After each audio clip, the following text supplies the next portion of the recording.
예전에 어떤 권사님과 대화를 나눴는데 이 권사님이 이런 말씀을 하시더라고요.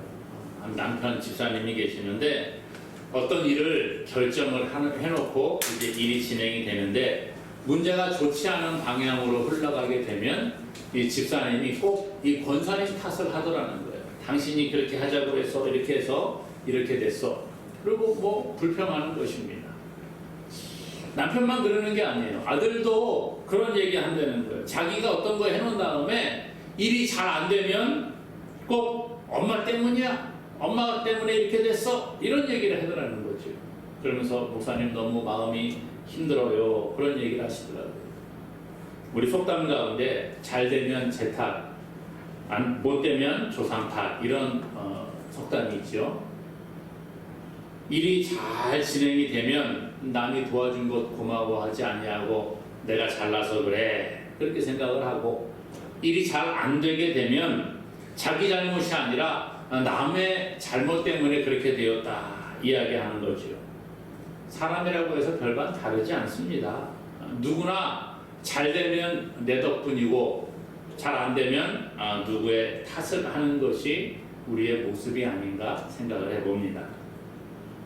사람들은 어려움에 처하게 되면 쉽게 낙심을 하지요. 좋은 일을 만나면 쉽게 교만하게 됩니다. 그래서 어려울 때는 낙심하고 왜 이럴까? 우리 가정은 왜 이럴까? 우리 교회는 왜 이럴까? 우리 나의 미래는 왜 이럴까? 뭐 이런 생각을 합니다. 또 일이 잘 되면 역시 내가 잘나서 그래. 역시 우리 집이 이래서 그래. 그리고 막 어깨에 힘이 팍 들어가고 목에 힘을 주는 것들을 많이 볼 수가 있습니다. 그런데 오늘 우리가 고난을 당할 때와 즐거운 일이 우리 가운데 있을 때에 어떤 자세로 살아가야 되는가? 아까 말씀드린 것처럼 일이 잘 되면 교만하고 일이 안 되면 낙심하는 것이 아니라 성경은 우리에게 그 가이드를 제시해 주고 있다는 것입니다. 오늘 말씀해 보니까 고난 당하는 자는 기도하라 그렇게 이야기를 해 주고 있어요. 고난 당하는 자는 기도해라. 고난 당하는 것을 좋아하는 사람이 아무도 없을 겁니다. 그렇죠? 고난을 좋아하니까 나는 고난이 좋아요. 나 그래서 일부러 좀 고난을 당하고 싶어요. 이런 사람 누가 있겠어요? 내가 잘 되는 거 싫어요. 나는 고난 당하고 어려운 일을 가는 것이 너무너무 행복합니다. 그렇게 말하는 사람 누가 있겠습니까? 예전에 어떤 TV 프로그램, 세상에 이런 일이 가는 TV 프로그램에 한겨울에 반팔을 입은 사람이 소개가 된 적이 있습니다. 오늘도 날씨가 엄청 춥잖아요.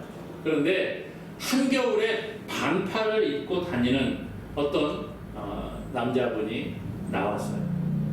그래서 이제 이 촬영팀이 가가지고 따라다니면서 촬영을 하고 도대체 왜 이렇게 하십니까? 이렇게 물어봤더니 자기 딸이 중학교 2학년일 때에 교통사고를 당해서 식물인간이 되었다는 거예요. 그런데 너무 마음이 괴롭고 힘든데 지금 식물인간으로 병원에서 요양치료 가운데 있는데 언제 깨어날지도 모르고 딸은 그렇게 그냥 고통 가운데 있는 것을 보면서 너무 마음이 아팠다는 거죠. 그래서 이 아빠가 1년을 절망 가운데 살다가 이렇게 해서는 안 되겠구나. 딸의 고통을 내가 함께 해야 되겠다 생각을 하고 달리기를 하기 시작을 했대요. 그래서 딸의 회복을 생각하면서 1년 내내 달리기를 하면서 반팔을 입고 다니는 거예요. 한겨울에 추운데도 반팔을 입고 그 추위를 견디면서 내 딸이 저렇게 고통 가운데 있는데 나도 같이 이 고통에 동참을 해야 되겠다라고 결정을 했다는 거죠. 물론 그 아버지의 절절한 마음 이해가 됩니다. 그런데 반팔을 입고 뛴다고 해서 어떤 환경이 달라질까요? 그런데 그렇지 않지만 그 마음을 함께 하고자 하는 그러한 마음 가운데에 반팔을 입고 달리기를 했다. 그런 이야기를 제가 보았습니다. 사실 이 사람이 고난이 좋아서 이렇게 하는 게 아니잖아요. 나는 추위를 막 살이 찢어지는 듯한 그 추위를 견뎌내는 것이 너무나도 쾌감이 있어서 이렇습니다. 그렇게 하는 게 아니잖아요. 고난 좋아하는 사람은 결코 없을 것입니다. 어느 누구도 고난과 함께 있다, 그것은 좀 이상한 사람일 거예요. 괴롭힘을 당하고 어려움을 당하는 것을 좋아하는 사람, 아마 정신적으로 문제가 있지 않겠습니까? 모든 사람은 다 고난을 좋아하지 않습니다. 고난이라고 하는 건 모두 싫어하지요. 그런데 고난이 올 때에 사람들의 마음이 힘들다는 거예요. 고난이 찾아오는데 행복하다, 와 기쁘다, 야 놀랍다, 막 그렇게 하는 사람 없어요.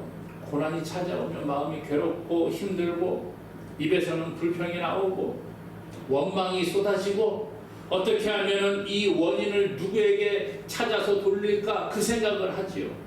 왜 이런 일이 있을까? 누구 때문일까? 무슨 문제일까? 그리고 점점 괴롭고 힘든 거예요. 누군가에게 화살을 돌리고 싶습니다. 남 탓을 하고 싶은 게 우리의 모습이라는 거예요. 불평 나오는 것. 과거에 우리가 겪어봤잖아요. 우리 전 세계적으로 팬데믹 현상이 일어났던 코로나. 코로나가 우리나라에도 처음 들어올 때 어떤 일이 일어났어요? 코로나가 확산이 되기 시작을 한다. 어디서 도대체 코로나가 유입이 돼서 확산이 되느냐? 그리고 막 조사를 하고 추적을 하고 뭐 신천지 때문이다. 어떤 클럽에서 아이들이 모여서 젊은 애들이 모여서 막 춤을 추고 막 그러다가 더 확산이 됐다. 어떤 물류센터에서 확산이 되었다. 교회가 문제다. 무슨 다단계 회사가 문제다. 이러면서 화살을 돌리려고 하는 그러한 모습이 우리 사회 가운데 있었다는 거예요. 그게 사람의 모습이라는 겁니다. 예수 믿지 않는 사람들만 고난이 올 때 불평하고 원망하고 다른 사람에게 화살을 돌리는 게 아니라는 거예요. 예수 믿는 오늘 저와 여러분들에게도 동일하게 고난은 찾아오고, 그러한 고난이 찾아올 때 예수 믿는다고 하는 사람들, 신앙인이라고 하는 사람들도 세상과 별반 다르지 않게 불평하고 원망하고 그 책임을 사람에게, 또 때로는 하나님께 원망을 돌릴 때가 많이 있는 것을 봅니다. 그게 우리의 연약한 모습이라는 거예요. 그러나 믿음의 사람은 고난이 올 때 세상과 다른 모습으로 고난을 대해야 함을 성경은 우리에게 가르쳐주고 있습니다. 바른 신앙의 사람들은 고난이 올 때에 다른 사람을 탓하고 하나님께 원망을 쏟아내는 것이 아니라 하나님께 나아가는 자가 되어야 한다는 거예요. 그래서 오늘 본문에서 말합니다. 너희 중에 고난 당하는 자가 있느냐? 그는 기도할 것이요. 뭐 하라고요? 기도하라는 거예요. 고난이 올 때 기도해라. 오늘 여기에서 말하고 있는 고난, 이 고난은 선지자들과 같이 예수 그리스도를 믿는 믿음 때문에 당하는 고난도 이야기하고 있습니다. 예수 믿음으로 찾아오는 고난들이 있지요. 또 우리가 죄 때문에 우리에게 찾아오는 고난이 있습니다. 그 고난도 이야기하고 있어요. 또 어떤 경우에는 별로 우리가 이유를 찾을 수 없지만 그럼에도 불구하고 찾아오는 고난들이 있습니다. 이러한 모든 고난을 다 함께 담고 있는 단어가 오늘 말씀의 고난이라는 단어예요.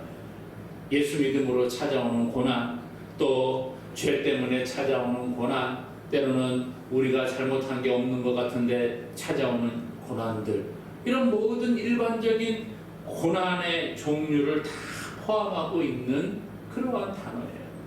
그러므로 너희 중에 고난당하는 자가 있느냐? 예수 믿다가 고난을 당하고 죄 때문에 고난을 당하고 우리가 알 수 없는 이유 때문에 고난을 당하는 자가 있느냐? 뭐 하라고요? 기도하라. 그렇게 이야기해 주고 있습니다.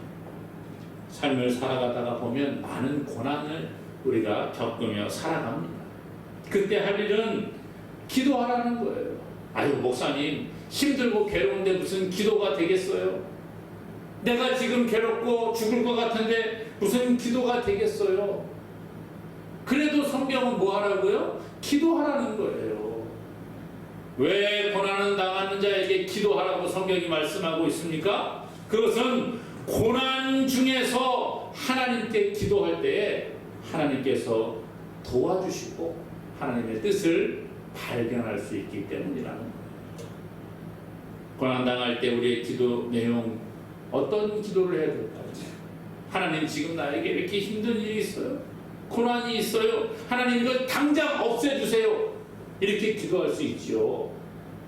그러나 이러한 기도보다는 고난이 지금 즉시 끝나고 내가 지금 형통해지고 내가 지금 나에게 찾아오는 문제들이 싹 사라지고 이제부터는 아주 좋은 일만 있기를 그렇게 구하는 것이 아니라는 거예요. 비록 지금 내가 고난 가운데 있지만 하나님, 그래도 내가 이 고난을 이길 수 있도록 힘을 주세요. 하나님, 지금 어려움 가운데 있지만 하나님이 도와주시는 믿음 가운데 내가 이 길을 잘 갈 수 있도록 도와주세요. 우리 그런 기도해야 한다는 거예요. 지금 당장 고난이 없어지고 어려움이 사라지는 것보다 내가 지금 비록 그 가운데를 가고 있지만, 그 어려운 길을 걸어가고 있지만 내가 낙심하지 아니하고 내가 넘어지지 아니하고 그 길을 끝까지 갈 수 있도록 도와주세요. 이렇게 기도하는 자가 되어야 합니다. 예수님께서 그러셨잖아요. 너희 좁은 문으로 들어가라. 그 길은 좁고 협착하여 찾는 사람이 적다 그랬어요. 예수님을 따라간다는 길은 결코 쉬운 길인 것만은 아닙니다. 그런데 우리가 기도할 때 예수님, 하나님, 우리가 좁은 길로 가는데 길이 좁고요, 막 울퉁불퉁하고 힘드니까요, 평탄한 길, 대로가 열리게 해주세요. 물론 그렇게 기도할 수도 있습니다만은 그 길을 갈 때에 넘어져도 다시 일어날 힘을 주세요. 우리가 그 길을 갈 때에 끝까지 갈 수 있도록 도와주세요. 그런 기도가 우리에게 있어야 할 줄로 믿습니다. 시편 기자는 시편 18편 6절에서 말합니다. 내가 환난 중에서 여호와께 아뢰며 나의 하나님께 부르짖었더니 그가 그의 성전에서 내 소리를 들으시며 그의 앞에서 나의 부르짖음이 그의 귀에 들렸도다. 하나님은요, 우리를 버리는 분이 아니에요. 하나님께서는요, 우리가 부르짖을 때에 들으시는 분이라 그래요. 비록 지금 당장 우리가 원하는 만큼 아주 좋은 일이 일어나지 않는다고 할지라도 우리가 기도할 때 하나님이 들으시는 줄로 믿습니다. 고난 가운데 기도하는 자가 되어야 합니다. 오늘 고난이 올 때에 이길 힘을 달라고 기도할 수 있기 원합니다. 고난 가운데 하나님, 내가 넘어져도 다시 일어날 수 있는 힘을 주세요. 그렇게 기도할 수 있기를 원합니다. 기도를 계속해야 합니다. 기도를 포기하지 말아야 합니다. 기도를 끝까지 해야 하는 거예요. 그때 하나님이 도와주시는 거예요.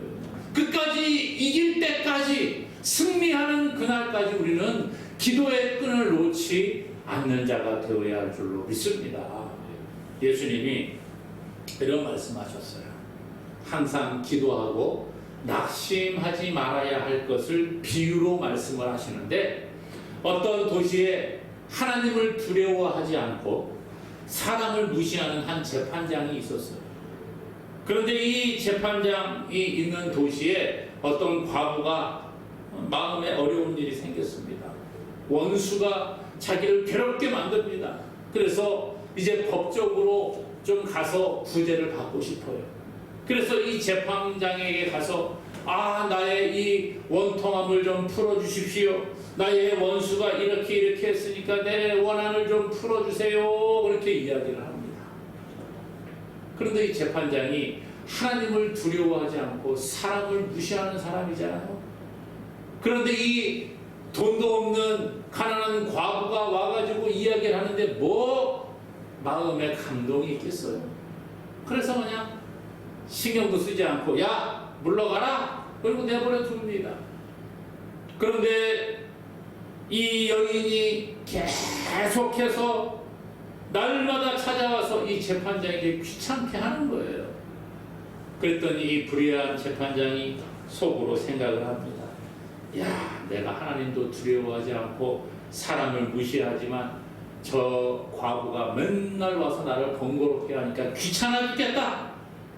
아유 귀찮은데 빨리 저거 풀어줘. 원한을 풀어주고 내가 그냥 편안하게 지내야 되겠다 생각을 했다. 그렇게 이야기를 합니다. 그러면서 예수님 그런 얘기하세요. 주께서 또 이르시되 불의한 재판장이 말하는 것을 들으라. 하물며 하나님께서 그 밤낮 부르짖는 택하신 자들의 원한을 풀어주지 아니하시겠느냐. 그들에게 오래 참으시겠느냐. 이렇게 말해요. 불의한 재판장도 날마다 자기를 찾아와서 부르짖는 그 과거의 소리가 귀찮아서라도 들어주는데 하물며 하늘에 계신 하나님께서 밤낮 부르짖는 택하신 자들의 기도를 들어주시지 않겠느냐 이렇게 말씀하고 있다는 거예요. 사랑하는 여러분, 우리가 고난 가운데 하나님께 기도할 때에 하나님은 반드시 들으시고 응답하시는 줄로 믿습니다. 밤낮 부르짖는 그 택하신 자들의 기도를 하나님이 들으신다는 거예요. 그리고 우리가 생각하는 것 이상으로 더 좋은 길로, 가장 좋은 길로 하나님은 우리를 이끌어 가시는 줄로 믿습니다. 그러니까 기도하는 거예요. 이스라엘 백성들이 애굽을 나와서 이제 수르 광야에서 걸어갑니다. 3일을 걸었어요. 그런데 물이 없습니다. 3일 길을 걸은, 사흘 길을 걸었는데도 물이 없어요. 그때 하나님께서 물을 만나게 하세요. 마라라는 곳에 이르게 했는데 우와, 물이 있는 거예요. 얼마나 좋겠어요. 그래서 막 달려가서 물을 마시는데 물이 써서 마시지를 못하는 겁니다. 모세를 또 원망합니다. 야, 우리를 이곳까지 와서 목말라서 야, 물도 마시려고 했더니 이상한 물만 있고 이제 목말라 죽겠구나. 어떻게 할 것이냐. 책임져라. 책임져라. 그러고 막 대모를 하는 겁니다. 모세가 하나님께 기도합니다. 그랬더니 하나님께서 응답을 하시는 거예요. 어떤 나무를 가리키시고 그 나무를 물에 던지라. 그랬더니 물이 달게 되었더라 말해주고 있습니다. 이게 하나님의 역사라는 거예요. 어려움이 있을 때에 이스라엘 백성들은 불평하고 원망했습니다. 모세를 찾아가서 당신이 우리를 애굽에서 이끌어내서 우리를 이곳에서 죽게 하려고 합니까? 화를 냈습니다. 하지만 모세는 그때 뭐 했어요? 기도했어요. 기도할 때 하나님이 해답을 주셨다는 거예요. 고난 가운데 기도할 때 하나님께서는 그 고난 가운데 있는 하나님의 백성들을 결코 외면하지 아니하시고 응답해 주십니다. 시편 50편 15절에 환난 날에 나를 부르라. 내가 너를 건지리니 내가 너를 영화롭게 하리라. 내가 나를 영화롭게 하리라. 오늘 환난 날에 여호와께 부르짖으라는 거예요. 오늘 우리가 어려움이 옵니까? 고난 가운데 있습니까? 힘든 일이 있습니까? 물론 잘 안 되지만 하나님 앞에 나아갈 수 있기 원합니다. 끊임없이 기도하기 원합니다. 포기하지 마세요. 끝까지 하나님께 매달려야 되는 거예요. 응답이 올 때까지, 하나님께서 확신을 주실 때까지 끊임없이 기도하는 저와 여러분 될 수 있기를 간절히 소망합니다. 그럴 때 하나님이 우리와 함께 하시는 거예요. 우리의 삶에 날마다 고난만 있다고 하면 얼마나 삶이 힘들겠어요. 그런데 하나님께서는요, 고난의 연속이라기보다는 고난이 찾아왔다가 또 때로는 기쁜 일도 즐거운 일도 우리에게 찾아오는 것입니다. 이게 바로 인생이에요. 전도서 7장 14절에 이렇게 말합니다. 형통한 날에는 기뻐하고 곤고한 날에는 되돌아보라. 이 두 가지를 하나님이 병행하게 하사 사람이 그의 장래일을 등이 헤아려 알지 못하게 하셨느니라. 뭐라고요? 형통한 날에는 기뻐하고 곤고한 날에는 되돌아보라. 하나님이 이 두 가지를 병행하게 하셨다는 거예요. 사람의 인생 가운데에 곤고한 날이 있고 형통한 날이 있다는 거예요. 끊임없이 고난만 찾아오는 것도 아니고 끊임없이 형통하고 기쁜 일만 찾아오는 게 아니지만 우리의 삶에는 기뻤다가 좀 괴로운 일이 있다가 어려운 일을 겪었다가 또 잘 되는 일도 있다가 이런 일들이 끊임없이 병행한다는 것이죠. 그게 바로 사람이 살아가는 맛이 아닌가 생각을 해봅니다. 초대교회 성도들도 수많은 어려움을 겪으며 살아갔습니다. 또한 많은 믿음의 선배들이 어려움을 겪었어요. 우리가 살아가는 이 시대에도 어려움을 겪으며 살아갑니다. 그러나 이 고난이 다가 아니라는 거예요. 때로는 어려움이 찾아오지만 때로는 우리에게 기쁘고 즐거운 일들도 찾아옴을 기억할 수 있기를 원합니다. 오늘 하나님께서는 우리에게 기쁘고 즐거운 미래를 허락하시는 거예요. 그래서 오늘 말씀에 뭐라고 합니까? 너희 중에 고난당하는 자가 있느냐? 그는 기도할 것이요. 그 다음에 뭐라고 그래요? 즐거워하는 자가 있느냐? 그는 찬송할지니라. 그래서 고난당할 때 기도하고 즐거운 일이 우리에게 찾아오면 찬송하는 거예요. 어찌 보면 너무 당연한 거 아닙니까, 여러분? 고난당할 때 기도하고 즐거운 일이 있으면 찬송하는 건 참 당연한 것입니다. 믿음의 사람이라고 하면 다 그렇게 해야지요. 잘 알잖아요. 그런데 현실은 어때요? 즐거운 일이 찾아오면, 고난이 찾아오면 기도하지 아니하고 불평하고 원망하고, 즐거운 일이 있으면 하나님을 찬양하고 하나님께 감사하기보다는 내가 잘나서 그런 것처럼 교만하지 않습니까? 하나님이 하신 일은 까맣게 잊어버리고, 야, 거봐, 이렇게 하면 된다 그랬지? 거봐, 내 말대로 하니까 됐잖아. 자기가 잘나서 된 줄로 착각할 때가 많이 있다는 거예요. 그게 우리의 모습입니다. 하지만 말씀은 뭐라고 해요? 성경은 뭐라고 합니까? 기뻐하는 일이 있을 때에, 우리에게 즐거운 일이 찾아올 때에 하나님을 찬송하고 하나님께 영광을 돌리라 말해주고 있어요. 이것이 바로 하나님이 우리를 창조하신 목적이라는 거죠.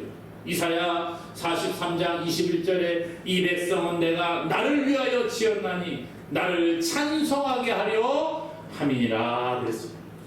하나님이 우리를 창조하신 목적은 하나님을 찬송하기 위함이라는 거예요. 그러므로 우리 할 일은 하나님을 높이는 것입니다.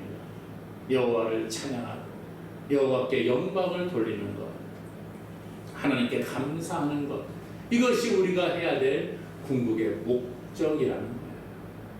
오늘 그래서 말씀은 끊임없이 하나님께 영광을 돌리라고 말해주고 있습니다.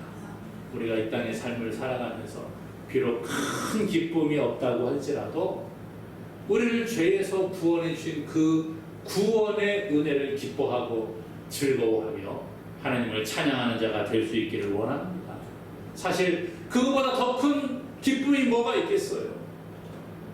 우리가 말로는 구원의 기쁨이 최고라고 말합니다만 사실은 그 구원의 기쁨은 그냥 당연한 것처럼 생각하고 누리지 못합니다. 하나님의 은혜로 찬양하지를 못합니다. 감사하지 않습니다. 그리고 세상 가운데에서 찾아오는 세상의 작은 기쁨에 우리가 목을 메고 살아갈 때가 많이 있어요. 하나님께서는 우리의 영혼을 구원하실 뿐만 아니라 삶에서도 기쁨을 누리며 살기를 원하고 계십니다. 그래서 우리의 삶 가운데에서 하나님께 주시는 기쁨이 있고 그 기쁨을 누리기를 원하신다는 거예요. 아무리 좋은 것을 준다고 할지라도 우리가 정말 그것을 누리지 못하면 그게 뭐가 좋은 것이겠어요? 하나님은 우리에게 가장 좋은 것들을 주시는데 우리가 깨닫지 못하고 누리지 못하면 별로 소용이 없다는 거죠. 왜 그런 일이 일어납니까? 하나님은 우리에게 좋은 것 주시고 기쁨을 주시는데 마귀는 그것을 찾고 우리의 마음에서 바꾸어 놓으려고 합니다. 교묘하게 잘못된 것으로 포장을 하고 하나님이 주신 기쁨을 불평으로 바꾸고 원망으로 바꾸는 게 마귀가 하는 일입니다. 하나님이 주신 복을 우리가 깨닫지 못하게 만들고 하나님이 우리에게 베푸시는 은혜를 깨닫지 못하게 만들고 날마다 불평과 원망이 쌓이게 하는 게 마귀가 하는 일이라는 거예요. 그러나 우리가 분명히 깨달아야 하는 것은 하나님은 우리에게 좋은 것을 주시는 분이라 그렇게 믿으시기를 바랍니다. 한번 따라해 볼까요? 하나님께서는 우리에게 좋은 것을 주시는 분입니다. 믿습니까? 이 믿음을 가지고 나아가는 거예요. 하나님이 나에게 좋은 것을 주신다. 그 믿음이 있을 때 우리가 하나님께 감사하고 찬양할 수 있다는 거예요. 사랑하는 여러분, 고난이 올 때 하나님께 기도하고 즐거운 일이 있을 때 하나님을 찬송하는 삶을 이제부터 살아갈 수 있기를 원합니다. 뭐 쉬운 것 같지만 사실 쉽지가 않지요. 우리의 생각을 하나님께 향하고 하나님께서 우리에게 가장 좋은 것을 주시고 우리를 가장 좋은 길로 인도하신다는 믿음에 거한다고 하면 때로는 고난이 우리의 삶에 찾아올지라도 하나님을 찾고 기도할 수 있습니다. 즐거운 일이 있을 때 내가 잘났다고 하는 게 아니라 하나님께 영광을 돌릴 수 있다는 거예요. 오늘 고난 가운데 기도하고 즐거운 가운데 하나님을 찬양하고 하나님께 영광을 돌림으로 날마다 기쁨과 참 평안을 누리는 저와 여러분 되기를 주님의 이름으로 간절히 축원합니다.